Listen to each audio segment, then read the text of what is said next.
Good morning, everyone. Welcome back to hear another economic update from Dr. Eiler. As in the past, if you have questions throughout Dr. Eiler's presentation, include them in the chat feature and he will address them at the end. So Dr. Eiler. Thanks, Vicki, and thanks everybody for coming this morning. Appreciate it and hope your summer's going well.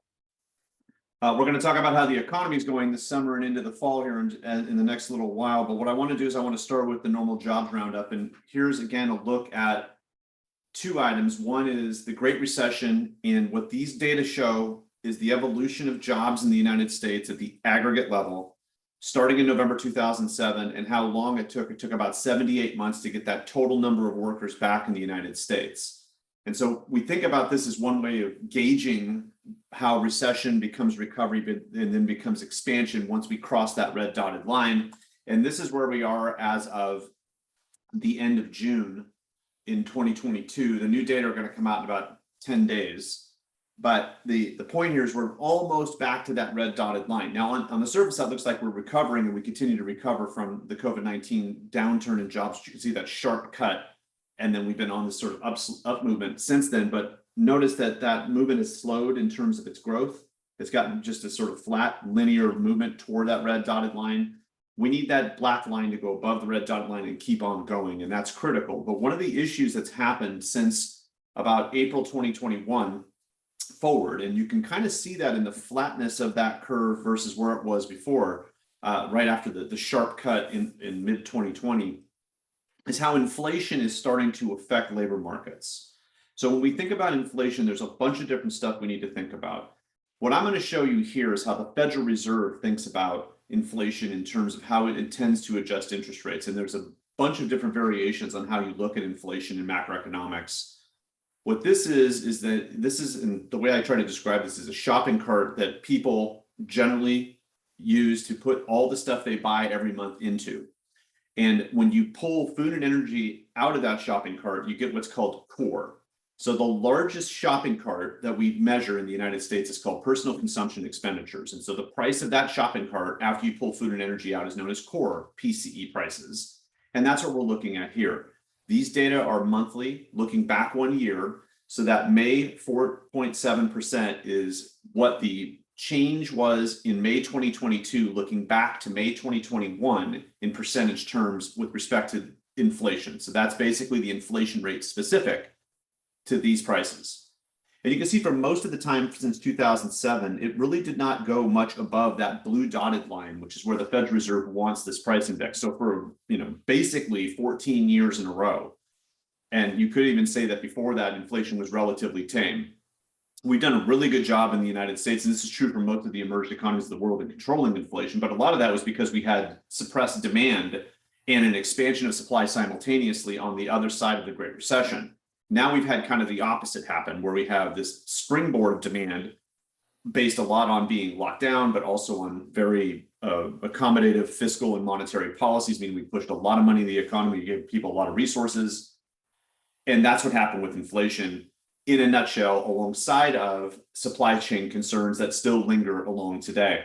That little hook at the very end, as we see that May 4.7%, suggests that what the Federal Reserve has done with interest rates and lifting them up is working to begin to move prices down. And then ultimately, the Federal Reserve wants to sort of move that blue line through those red dots and those sort of gray bandwidths as best they can. That's the current forecast of where inflation is going over the next couple of years, under the supposition that increasing interest rates and supply chain concerns fading will both kind of come together in such a way to shape inflation back down towards that blue dotted line. And you can see that shaded area is encompassing those red dots. That's where we're headed, at least in the current forecast. But again, here's the things to watch. So we've seen gas prices coming down, specifically in California, over the last couple of months. We need to continue to see that, because the optics of seeing that are going to help people not freak out about inflation. That's also true in the grocery store.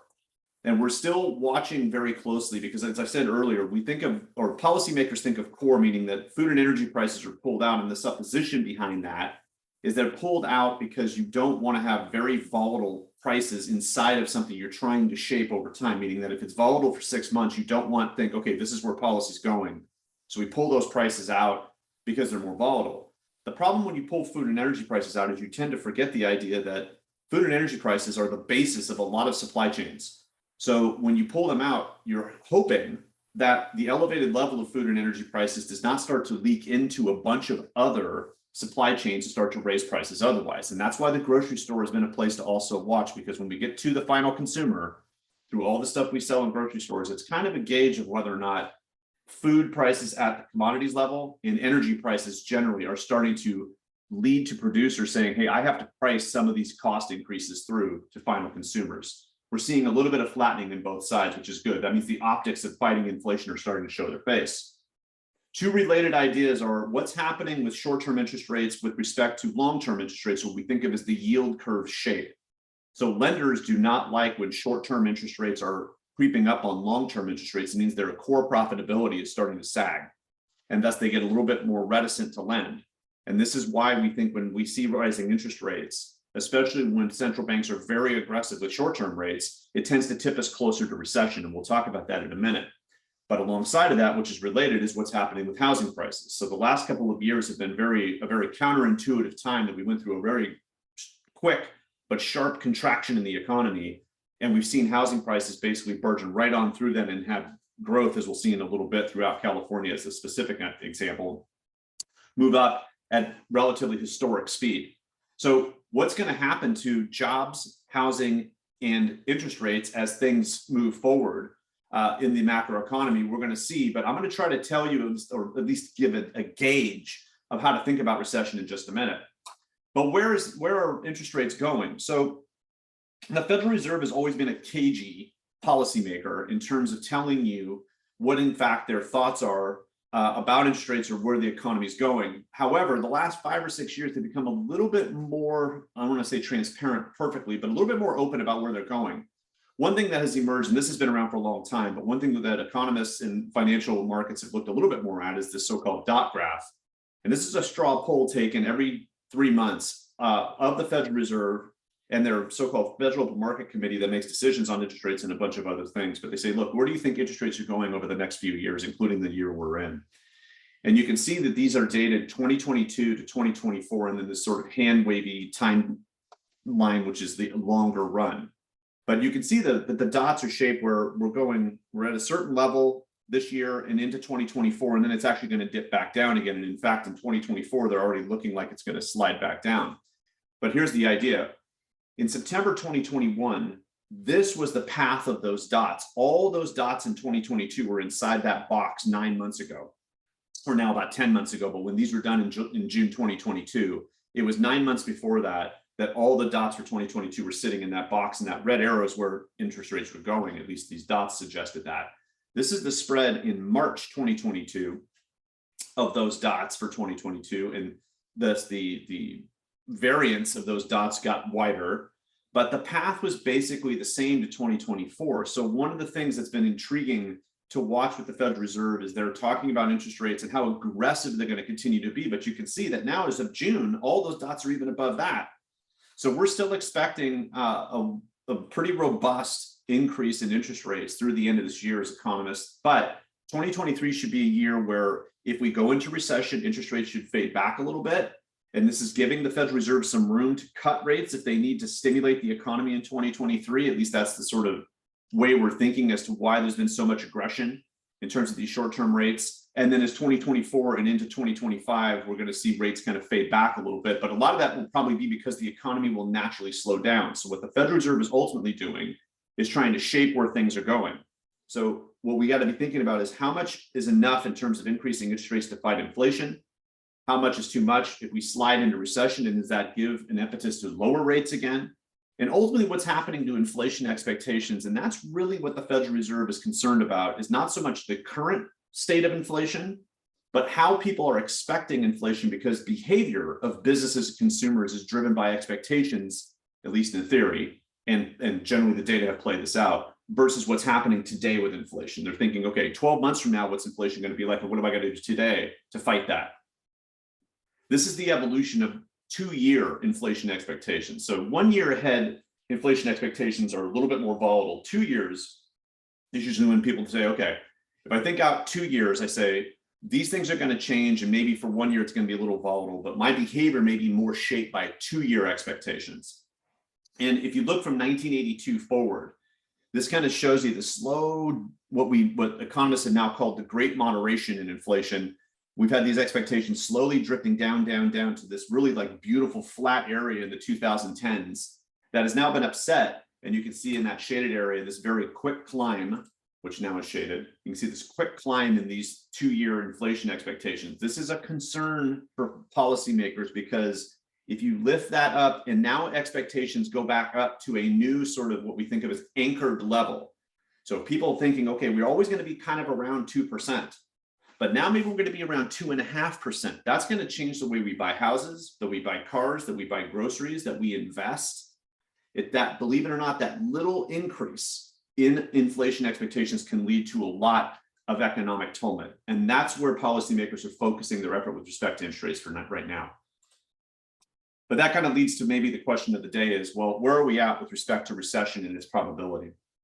So we are creeping closer to an economic slowdown, and whether or not we technically recess will show its face actually on Thursday. So in the first quarter of 2022, quarter one, we had negative growth in the United States predicted or at least estimated by the Bureau of Economic Analysis. And that's where we kind of start the discussion about recession. It's not purely based on what happens with growth of GDP after inflation.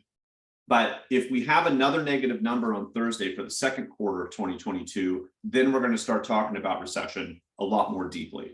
So we will see. We might avoid it, but all that does is sort of kick the can down the road a couple of quarters, because in a technical sense, you recess if you have 2 negative quarters of growth in a row.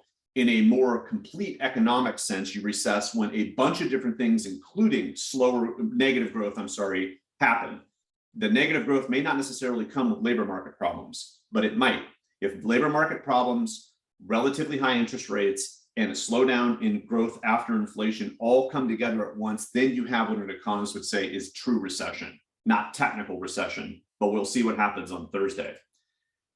The IMF, which is sort of for macroeconomists, our bellwether of what's going on globally, has already downgraded most of the emerged world in 2022, but still has not predicted recession at least through 2023. And therefore, their forecast horizon for Western Europe, Japan, Australia, New Zealand, the United States, and Canada is more a 2-year window rather than, let's say, a 3 or 4 year window, which is actually more prudent. Getting out 3-4 years is a little scary for most economists. The Federal Reserve, its general forecast that it's using to make policy, suggests that there is not going to be a recession yet either, but it's slowing its growth forecast down to like 1% this year and probably about 1% next year. So 6 months ago, the forecast was much more robust for this year and next, but that's all slid down. A lot of that's what's happening in Eastern Europe. A lot of that's what's happened with the continued variations of COVID and the policy making in China, which is still affecting our supply chains. And we're still consuming at a pretty good clip. So the inflation is creeping up on, or is eroding, I should say, growth otherwise. And thus you're starting to see some of those forecasts slide because lower productivity and higher inflation both are damaging to the growth of the economy. However, there's a couple of camps that are actually predicting recession. So the Atlanta Federal Reserve, the branch of the Federal Reserve that runs this, what's called GDP Now, and this basically daily index of the evolution of gross domestic product after you take inflation out, believes we're already in recession. And that's also true for Fannie Mae and the New York Federal Reserve, which has another model it uses. All these other agencies believe that we actually are in recession already. So there's a lot of uncertainty out there, but the one place to look, and we're going to now talk about California in a little bit more depth and thinking around California, what's going on with the job market, and how bad can it be if everything I see around California is at the lowest possible unemployment rates and people seem to be working again? What's going on? Well, let's now look at California the same way that we looked at the United States. This is the Great Recession. Took about 72 months to go from November 2007's total number of people working in California to get that number back. And this is what's happened in COVID-19. So California economy's clipped a little bit farther forward than the US over the last 12 months, even though the previous 12 months, it took a little bit longer to get out of the doldrums of the original social shutdowns in 2020. But California's been cooking right along, same deal, to try to get that black line over that red line and start expanding.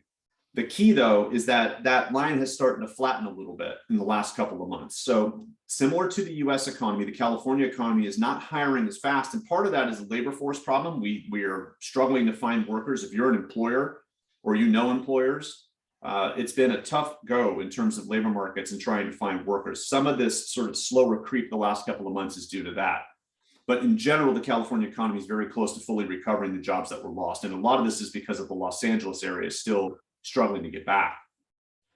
Underneath those numbers, though, is something to watch. So I'm going to show you rather quickly. This is the evolution of the jobs cuts as of April 2020 as compared to January 2020, which I tend to use as the pre-pandemic benchmark, getting us through to the end of June 2022. So watch what happens.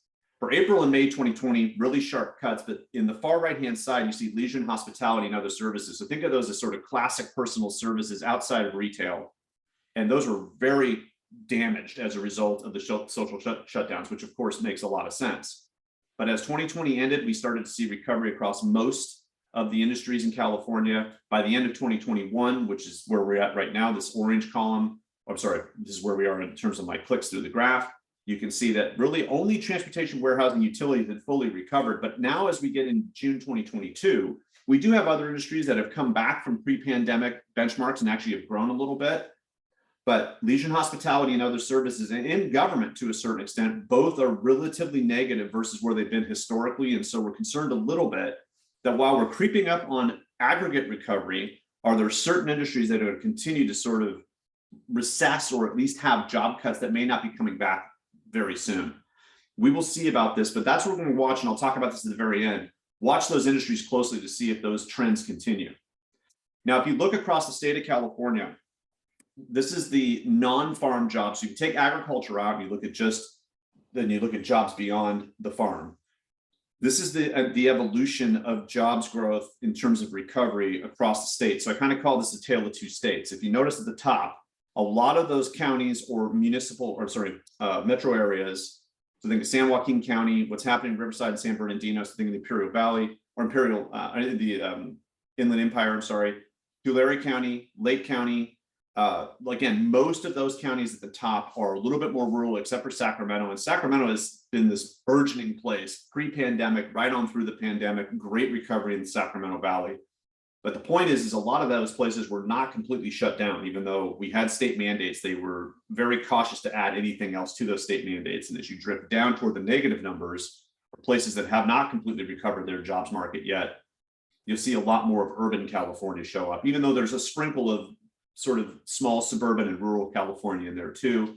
The point is that the nature of how we shut down seems to be dictating the nature of how we're recovering. Now, the biggest question about recovery and ultimately the stability of our recovery might be in housing markets for a lot of people. We saw housing markets burgeon across California as a result of lower interest rates, high wage jobs preserved in the original shutdowns in the economy, and people moving from relatively high rental properties and high rent areas to lower rent areas or to lower housing price areas. And we saw this scramble across California.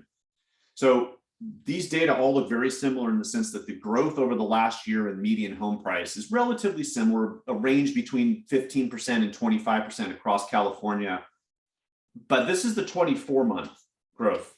So 2 years, thinking this is median home price, right? So if you have 50% growth in median home price, 2 years ago, if you bought a house that was $400,000, that house is now technically worth $600,000. So we've seen some amazing growth in prices. And some of the ones that stand out are, let's say, San Diego County, where we've had exactly or right around 50% growth in the last 2 years. The San Diego market was already high priced. So now those prices are very high. But except for San Francisco, we've had an enormous amount of counties in California that have seen some really, really strong price growth. Even very rural counties, let's say in Northern California, Tehama, Glenn County, all seeing relatively strong growth. Merced County, over 50%, Riverside County, that migration into those areas. If I don't have to work in the urban area anymore, am I ready to go out and buy someplace that's a little bit more rural? That phenomenon really is driving a lot of this. The forecast, however, is slowing down a little bit, but not a whole lot yet. So if you look at the far right-hand side, San Jose is at 2.2% over the next year. But places like El Centro, Madera, Riverside, Bakersfield, those areas, these metro areas in California, still pretty good. If you think if I had 40% growth and I'm going to do another 10% over the next year, that's 3 years of very robust growth. So no negative numbers here yet, but the forecast is fading, and we should expect that.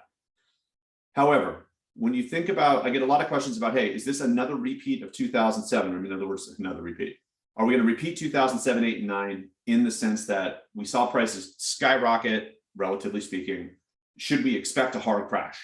Well, you should expect a downturn in prices, but just like inflation comes from more demand than supply, a reduction in prices comes from more supply than demand. So we should expect demand to fade as a result of rising rates, as a result of a slower economy. All that should lead to a slower amount of housing demand, as well as buyer fatigue after we've had 2 years and people really trying to scramble while prices were still relatively low. We should expect some of that activity. Let me show you some data about the supply side.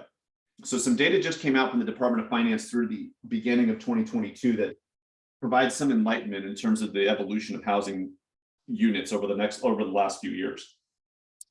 These data are the change in total housing units across all the counties in California from 2014 to 2022. And I'm using 2014 here as a benchmark because the Great Recession really kind of ended its fade in 2014 on housing, and then we really started to see some growth, meaning that developers, I think, were still very reticent to build until 2014, shorter multifamily in urban areas. And then it started to spread its wings across California in terms of slow, steady growth of housing units. But if you look at the far right-hand side, counties like San Benito, Placer, Yolo, places around Sacramento, places around San Jose, saw more growth. If you look at the left-hand side, a lot of that is very rural, northern or eastern California, negative growth.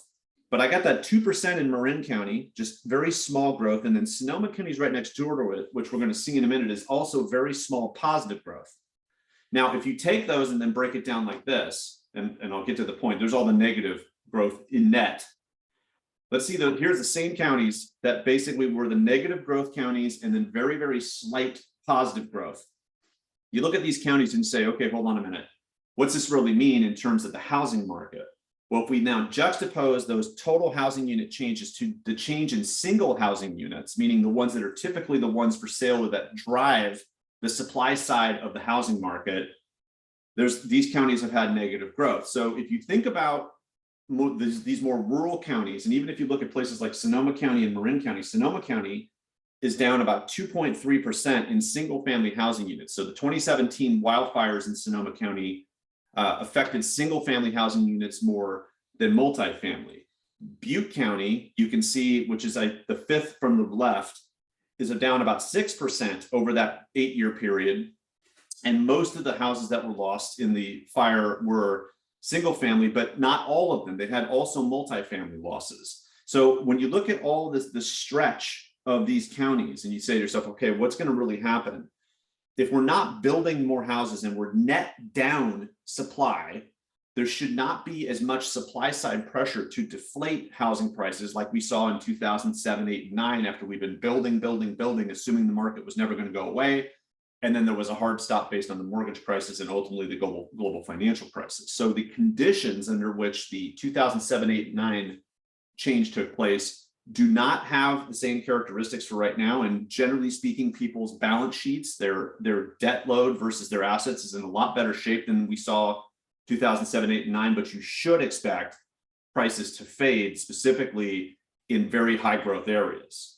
Now, when you look forward, should we expect recession to happen? And the answer is, well, it's very tough for economists to just predict when a recession is happening, but we know we're going to see our economy slow down. And right now, most economists are kind of 50-50 on recession, where 6 months ago, we didn't think one was going to happen at all.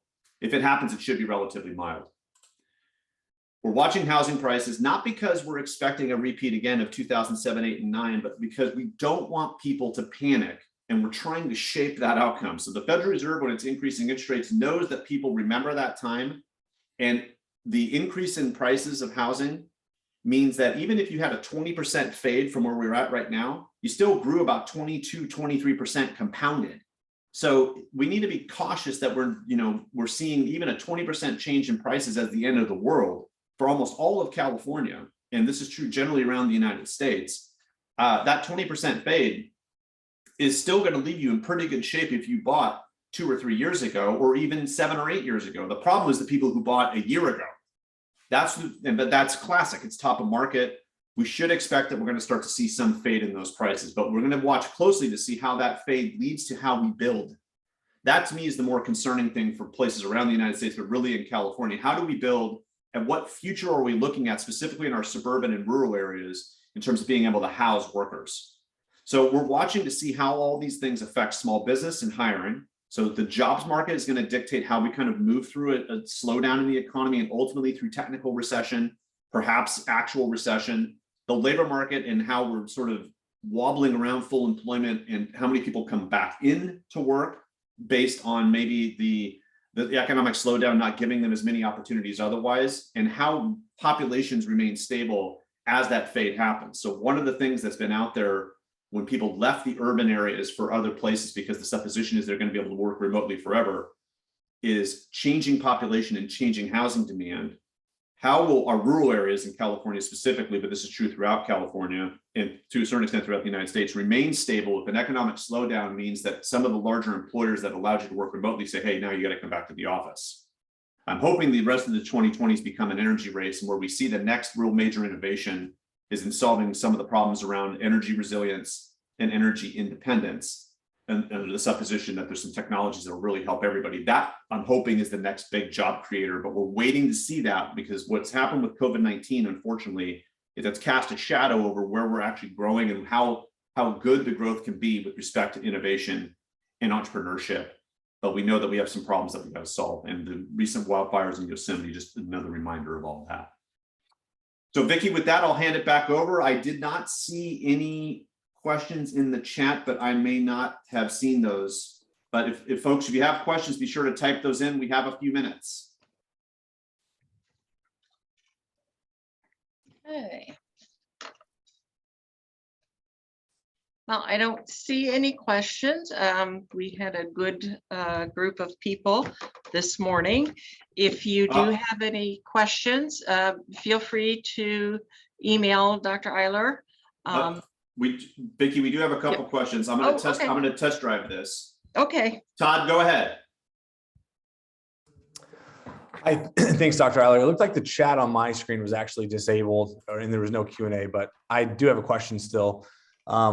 A question about the slide that you showed, MSA job growth from, I can't remember the date now, but I know back in February when you did the last presentation I saw, Shasta County was one of the areas that, of course, I'm biased as I represent Shasta County, was one of the only areas that had some growth from December 2019 to I believe it was January 2021.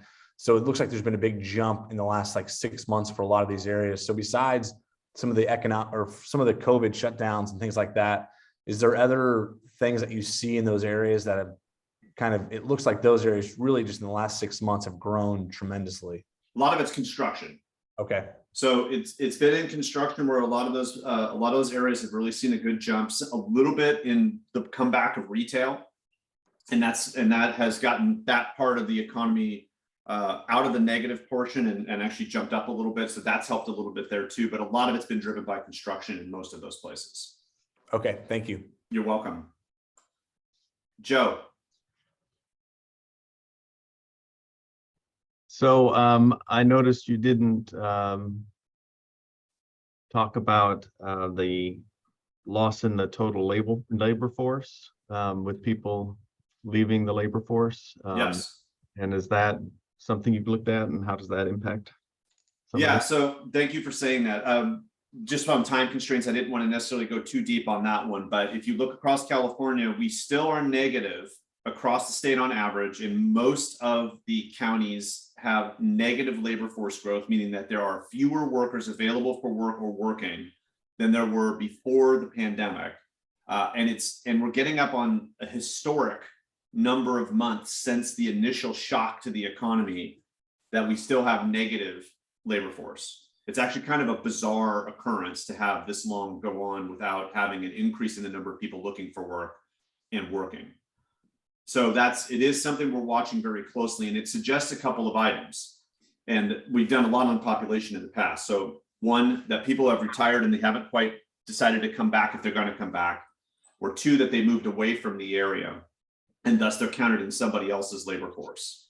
Part of that's in California and redistribution, but as those data emerge about migration patterns and whether or not people have actually retired, those will be the big things that we're watching, Joe, in terms of the population piece. Those data have not emerged and really given any different conclusions since the last time we talked about this. Thank you. You're welcome. Richard.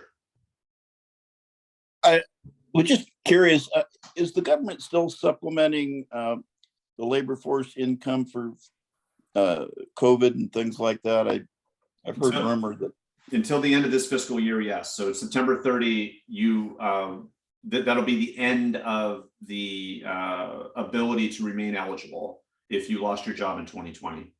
So isn't this one of the reasons why our labor force is down with?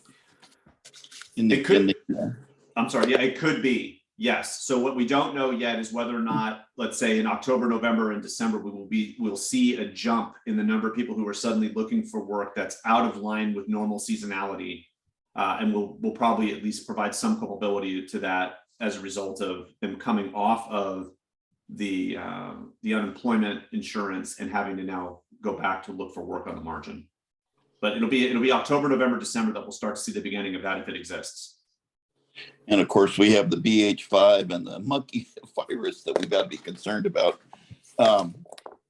Will slides and this is being recorded? Is this going to be available to us to be able to download and review again? Yeah. So Vicki, it's going to be up on Shaven's website, correct? Yes, I would say at least by tomorrow. By tomorrow. Okay. Yeah. Thank you. You're welcome. We're going to do two more. I know it's a little past time. Stephen. Yes, thank you. Two quick questions. One of the variables I didn't see in this conversation, I know it's a hard one, but the political arena and how it's going to affect us moving forward, whether into recession or out. And the second one, the labor force. I work in adult education, and we're interested in helping people transition to better jobs. I think a lot of times when we come back from any kind of catastrophe or recession, people assume people go automatically back to their old jobs, but how to bring them into a new workforce. Outstanding questions. So let's start with the second one. It's very difficult to assume that we're going to see people go right back into their job if they lost it. So this is one of those kind of rare occurrences where we turn the economy off and turn it back on again, and we presuppose that people would just simply walk back. That's not necessarily the case. You nailed that.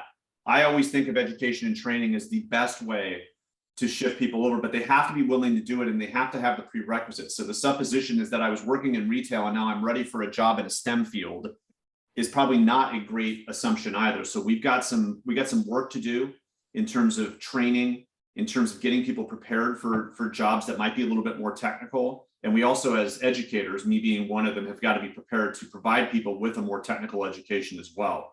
So we believe that's where we're headed, but we also just have to be thinking that we're going to need people, construction jobs, for example. We're getting older in the trades. So we need to make sure that people are also trained for those types of jobs. We have some serious training challenges coming up, and that isn't talking about healthcare positions. On the political side, it's totally wide open in terms of what's going to happen with respect to the effects after the midterms.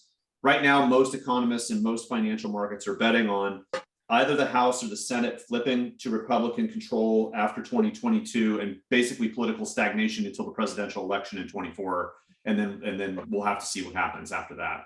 But right now, that's where the bets are. Thank you. You bet. Larry, one more. You threw something out at the last slide that I think is very significant. Maybe for a future session, you might be able to touch on this a little bit more, and that has to do with energy. I'm very concerned, everything I read in terms of the move for electrification, and given the incapacity of the grid currently, I see that there's possibly some very significant economic implications associated with transitioning during a time when we don't even have adequate energy to serve our existing needs. Yep. So I'd love to plant a seed for maybe a future session where you might be able to address the economic implications associated with that change. Absolutely, and it won't be smooth. We have a lot of we have a lot of infrastructure and a lot of jobs in classic energy markets and classic energy generation. So the supposition you're going to snap your fingers and everybody's going to be generating solar power and everybody's going to be, you know, basically energy independent without a loss of jobs and without some economic convolution is not correct. We're going to have to do it in a way that smoothly makes the transition, but it could take a decade or more. We should assume that that transition will come. How bumpy it is will depend on the politics, the economics, and the social aspects of making those changes. And it will not be smooth. Folks, thank you. Vicki, I think we're out of time. Okay. All right. If So, we don't get to your yes. question, folks, I put my email in the chat. Let me know your question via email and I'll take care of you. All right. Thank you, everyone, for joining us, and have a great, well, we're almost into August, so have a great August.